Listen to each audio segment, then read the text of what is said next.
Segundo a OMS, saúde é um estado de completo bem-estar físico, mental e social, e não somente a ausência de enfermidades. Os quadros do programa Vida Plena proporcionam informações e reflexões que lhe darão bem-estar global. Está começando o programa Vida Plena. Apresentação: Ivanise Diel e Augusto Ablin.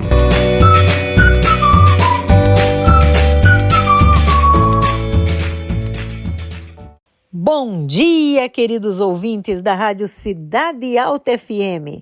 Estamos chegando para o seu programa semanal de saúde, com muitas dicas para você.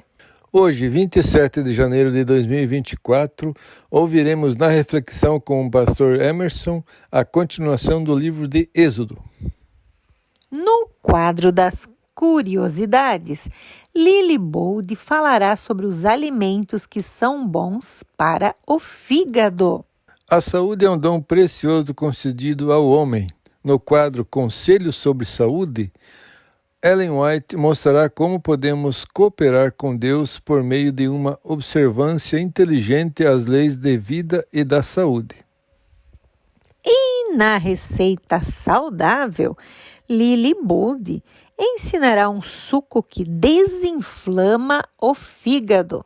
No quadro Princípios Educacionais, receberemos orientações preciosíssimas com relação a este tema. A maior necessidade do mundo é a de homens. Homens que não se comprem nem se vendam. Homens que no íntimo da alma sejam verdadeiros e honestos. Homens que não temam chamar o pecado pelo seu nome exato. Homens cuja consciência seja tão fiel ao dever como a bússola é ao polo. Homens que permaneçam firmes pelo que é reto, ainda que caiam os céus. Educação, página 57.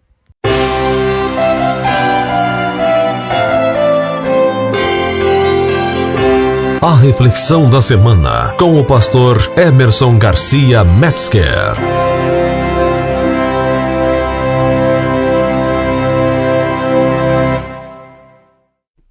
Olá, amigos da Cidade Alta FM. Quão bom é estar com vocês. Semana passada, nós conversamos um pouquinho sobre o primeiro capítulo de Êxodo.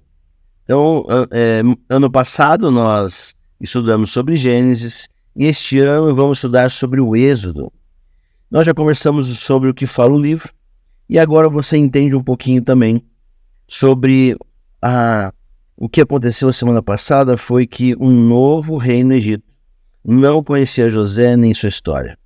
E o povo hebreu que estava lá foi agora massacrado, deram muito mais trabalho, dificultaram muito mais a vida dos hebreus. E agora, ainda não satisfeito, ainda no capítulo 1, acontece o seguinte: do verso 15 do capítulo 1 em diante, tem uma curiosidade, algo muito interessante que você ainda pode aprender. E diz assim: o rei do Egito falou às parteiras das hebreias, das quais o nome era Zifrá e o nome da outra Puá, e disse: quando ajudardes no parto das hebreias e as vides sobre os assentos, se for filho, matai-o, mas se for filha, então viva. As parteiras, porém, temeram a Deus e não fizeram como o rei do Egito lhes dissera. Antes conservavam os meninos com vida. Então o rei do Egito chamou as parteiras e disse-lhes: por que fizestes isto? Que guardastes os meninos com vida? E as parteiras disseram a Faraó: é que as mulheres hebreias não são como as egípcias, porque são muito fortes e já têm dado à luz os filhos antes que as parteiras cheguem. Portanto, Deus fez bem às parteiras, e o povo se aumentou e se fortaleceu muito. E aconteceu que, como as parteiras temeram a Deus, estabeleceu-lhes casas. Então ordenou o Faraó a todo o seu povo, dizendo: a todos os filhos que nascerem lançareis no rio, mas a todas as filhas guardareis com vida. Satanás estava aqui querendo sim causar problemas para o povo de Deus. Fazendo isso, ele tentou de tudo. Primeiro aumentou o trabalho, agora querendo matar os homens, porque os homens eram o poder de guerra daquela época, e os hebreus já tinham um número maior do que os egípcios, e os egípcios estavam com medo, o faraó estava com muito medo, mas os egípcios não tinham essa intenção, nunca passou na mente deles essa ideia de dominar o Egito. Mas o faraó, um líder de guerra e dominado pelo inimigo, agora tem essa ideia de matar todos os filhos homens que nascessem. Interessante que essas duas mulheres, Sifrá e Puá, conheciam o Deus verdadeiro. E ao conhecerem o Deus verdadeiro, sabiam que elas não poderiam matar as crianças. Isso seria algo muito terrível. Infelizmente hoje muito disso acontece ainda nos abortos e também depois que nasce. Tem muitas pessoas maldosas que não temem a Deus e acabam matando essas crianças. Isso é muito terrível. Mas Deus tem um plano. E o plano de Deus, quando ele é executado, acontecem maravilhas. E agora essas duas parteiras fizeram o que era certo. Foram abençoadas por Deus. E o povo cresceu ainda mais. Mas você pode estar perguntando aqui, mas será que essa mentira que elas fizeram foi uma boa mentira? Olha, não existe boas mentiras. Elas infelizmente mentiram, fizeram o bem para aquele povo, mas mentiram porque seria um pecado muito maior se elas matassem as crianças.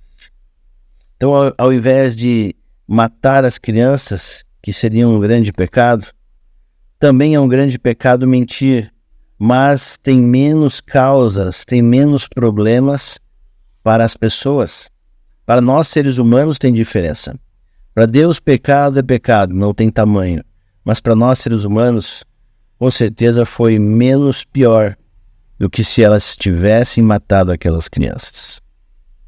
E você entende agora, não deixou de ser pecado. Aquela mentira continuou sendo pecado.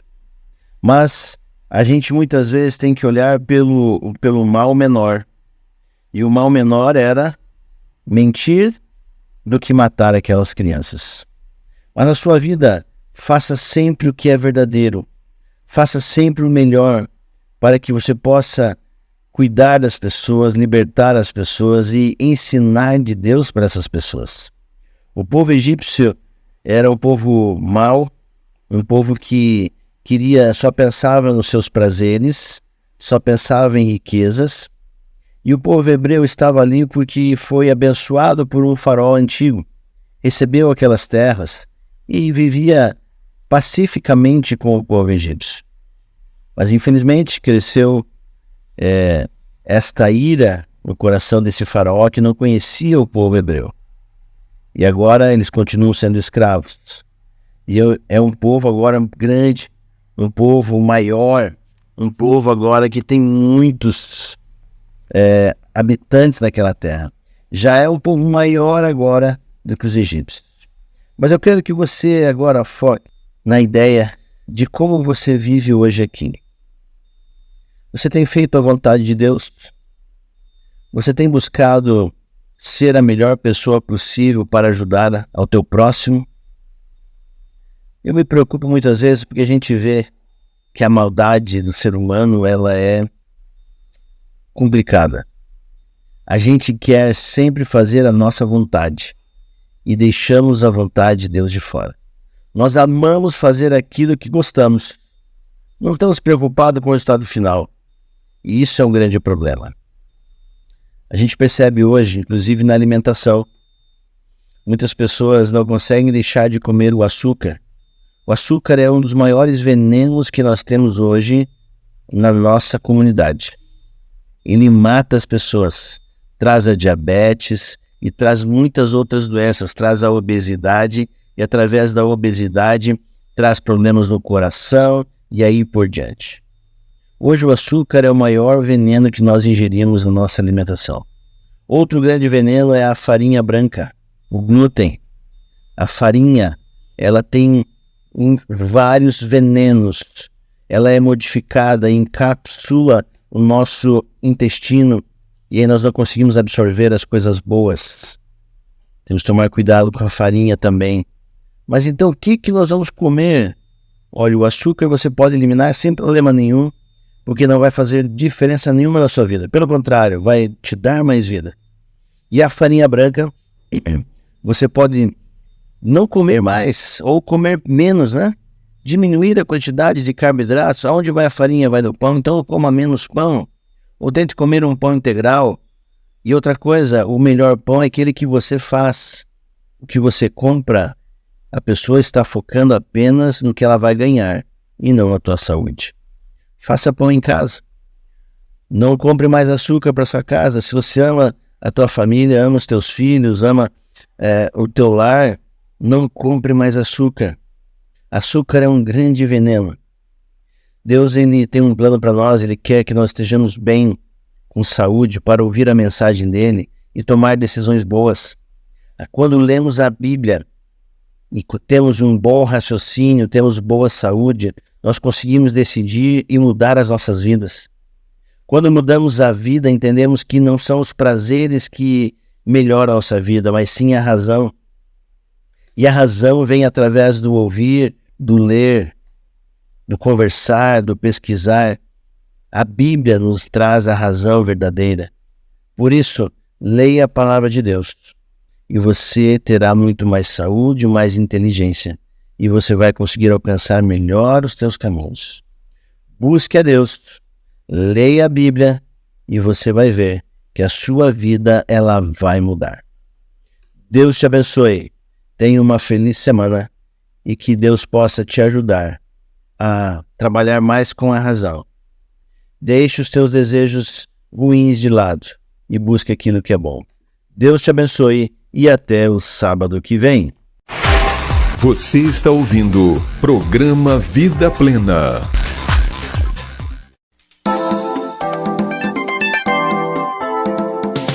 Vida Plena apresenta Curiosidades da Semana com Lily e Buldy.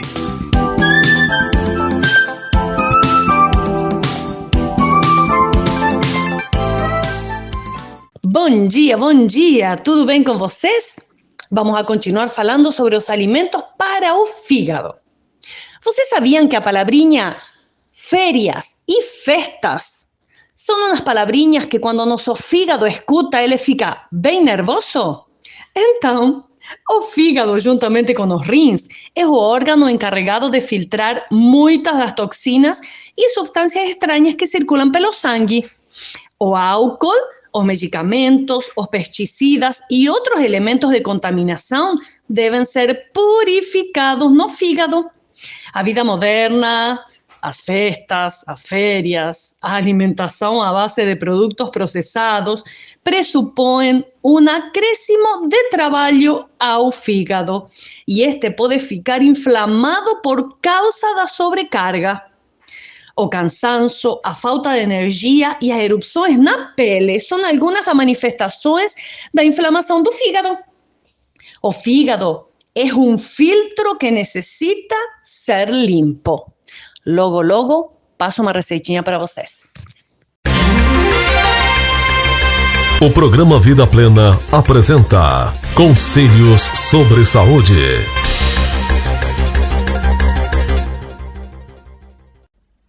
Voltar-se para as riquezas terrenas. Há outro perigo, a que as classes abastadas se acham especialmente expostas e também aí há um campo para a obra médico-missionária. Multidões prósperas no mundo e que nunca descem às formas comuns de vício são ainda levadas à destruição pelo amor das riquezas. Absorvidas com os tesouros terrenos que possuem, são insensíveis aos reclamos de Deus e às necessidades de seus semelhantes.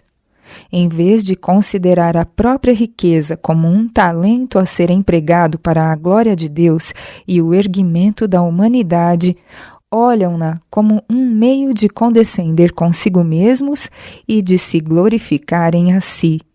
Ajuntam casa a casa, terra a terra, enchem suas moradas de luxos, ao passo que a necessidade caminha pelas ruas e ao seu redor tudo são criaturas humanas, mergulhadas na miséria e no crime, na doença e na morte.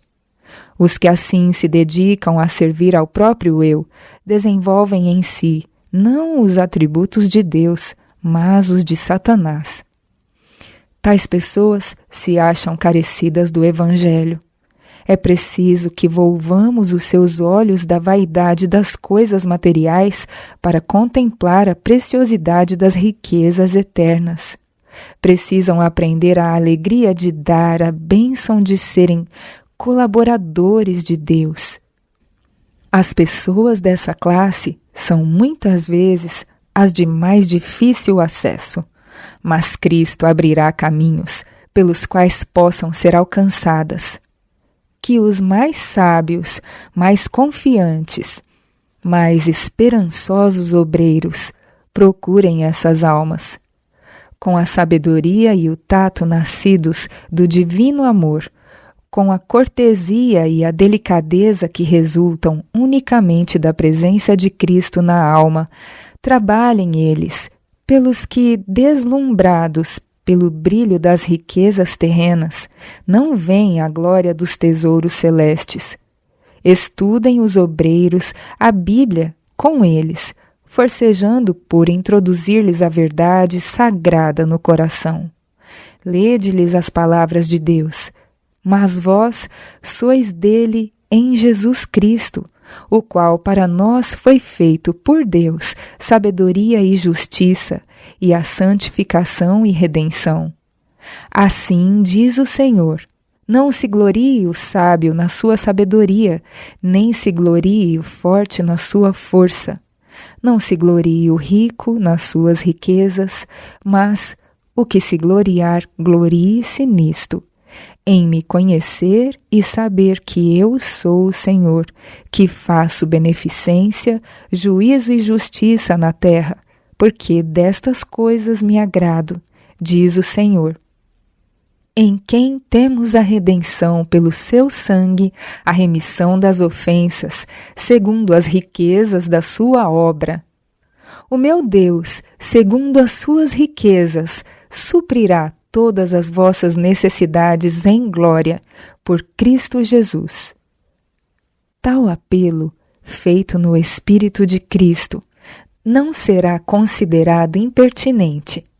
Impressionará o espírito de muitos da classe mais elevada, mediante esforços feitos com sabedoria e amor, muito rico poderá ser despertado para o senso de sua responsabilidade para com Deus. Quando se faz claro que o Senhor espera que eles, como representantes seus, aliviem a humanidade sofredora, muitos corresponderão e darão de seus meios e simpatia para benefício dos pobres. Quando o espírito for assim desviado de seus interesses egoístas, muitos serão levados a se entregarem a Cristo. Com seus talentos de influência e recursos, unir-se-ão de bom grado à obra de beneficência com o humilde missionário, que foi instrumento de Deus em sua conversão. Pelo devido emprego de seus tesouros terrenos, ajuntarão tesouro no céu, que nunca acabe, onde não chega ladrão e a traça não rói. Assegurarão para si o tesouro que a sabedoria oferece, isto é, riquezas duráveis e justiça. Você está ouvindo o programa Vida Plena.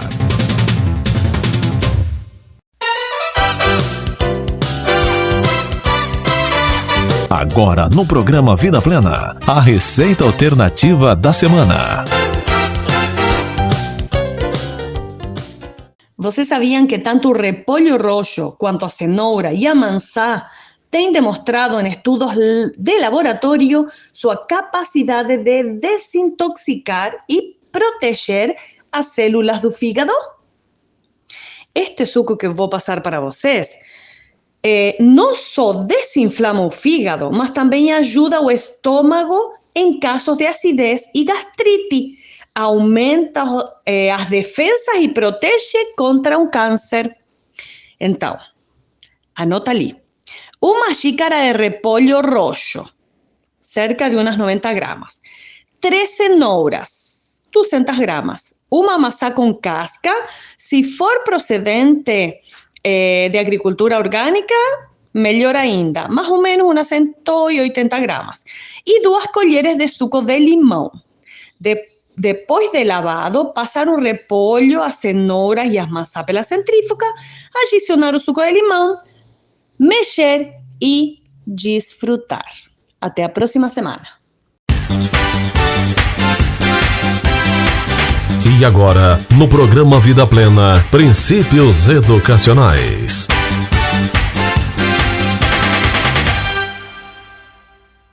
A Escola do Éden. Bem-aventurado o homem que acha sabedoria. O método de educação instituído ao princípio do mundo deveria ser para o homem o modelo durante todo o tempo subsequente. Como ilustração de seus princípios, foi estabelecida uma escola modelo no Éden, o lar de nossos primeiros pais.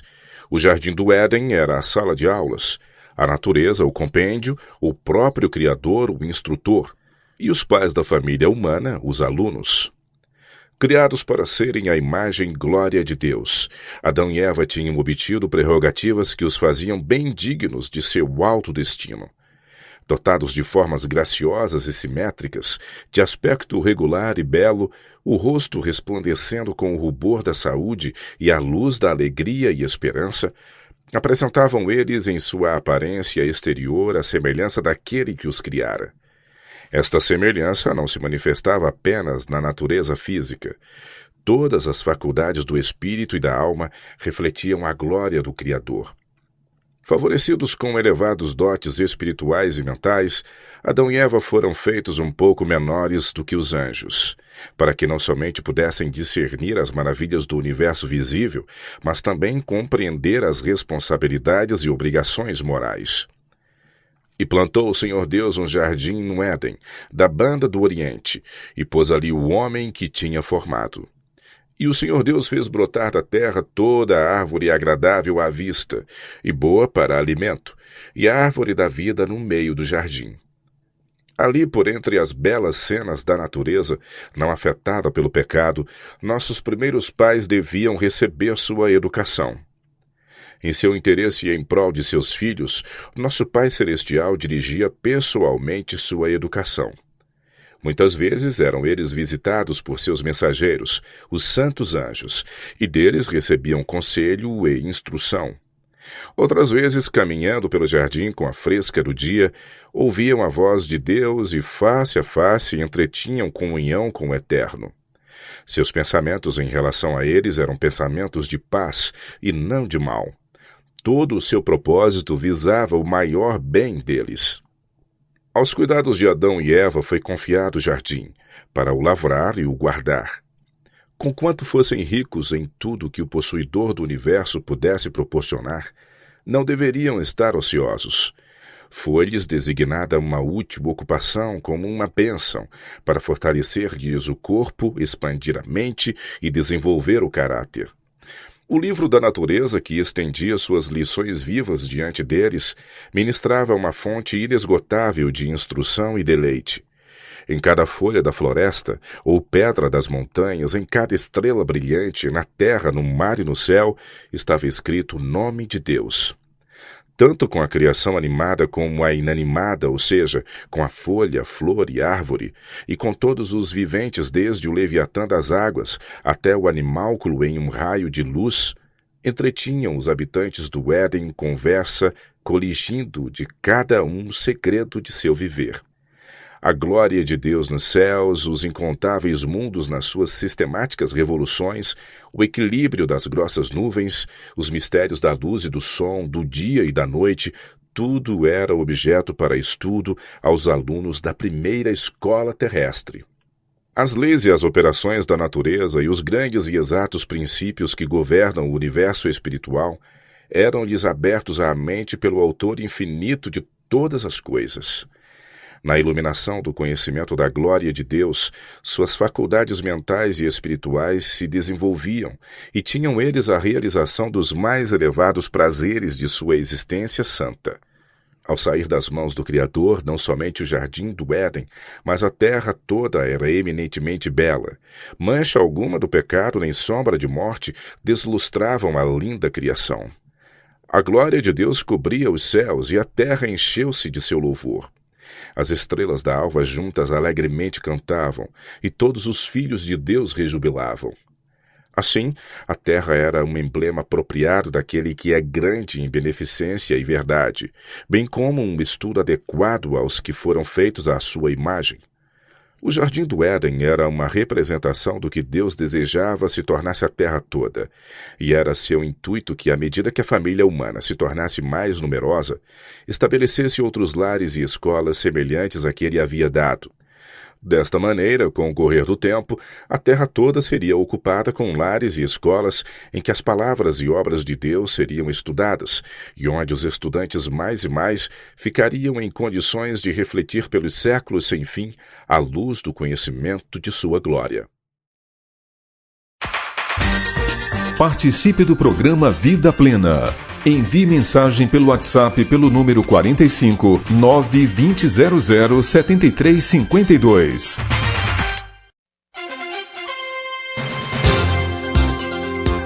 Você ouviu o programa Vida Plena. Volte a nos ouvir no próximo sábado, aqui na Cidade Alta FM.